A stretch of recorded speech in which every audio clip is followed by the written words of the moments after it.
This week I'll be looking at the 2018 film The Crimes of Grindelwald.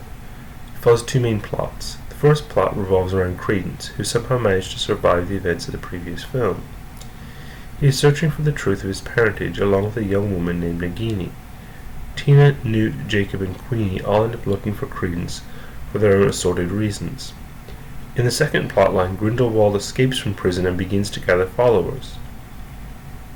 Credence ends up seeking out Grindelwald, which ties together the two plot threads. This has various things that it does well. The music is one of them. It connects back to the first film and also connects back to the larger Wizarding world. For example, during a flashback to Hogwarts, we hear a very familiar melody.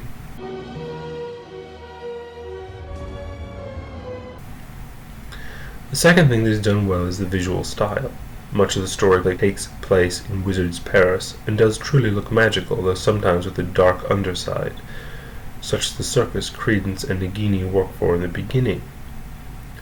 The third thing the film does well is the introduction of Albus Dumbledore as a young man. He is fun to watch and has a well-developed personality. While he doesn't have a lot of scenes, he does play an important role in the plot and will certainly play a key role in the series as a whole. The final action scene is also well done. The heroes must defend Paris against a creature made of blue fire summoned by Grindelwald.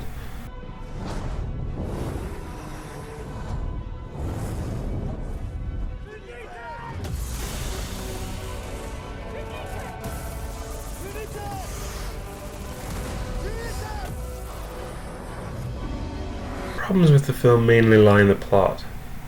There are so many elements to the main plot that few of them are given enough time, and some of them end up as dead ends. For example, the characters wind up at a safe house in Paris owned by a certain very well-known alchemist. No matter, Albus told me some friends might be dropping in.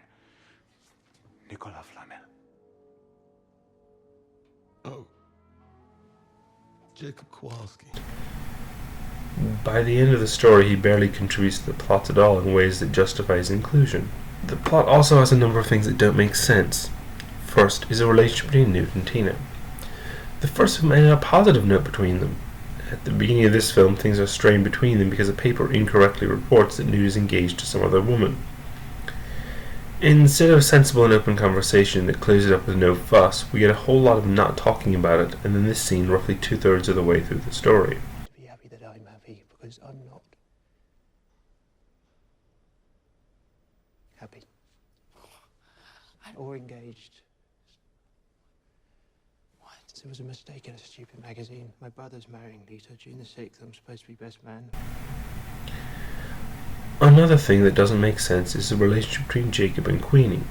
She puts a love spell on him so that he will marry her in spite of the American Wizarding law. Newt figures this out and removes the spell, causing Queenie to storm off to Paris. Newt goes to Paris to find Tina, and Jacob accompanies him to find Queenie because he still has some kind of feelings for her. However, he never takes the time to work through the implications of what Queenie tried to do. To the film's credit, they don't get a happily ever after at the end. In fact, a key choice made at the end of the film suggests that future films won't give them a happy ending. There are other things that don't make sense, but they'd be major spoilers. In short, this was a stylistically lovely film that was rather short on logic. Hopefully future installments will fill in some of the gaps.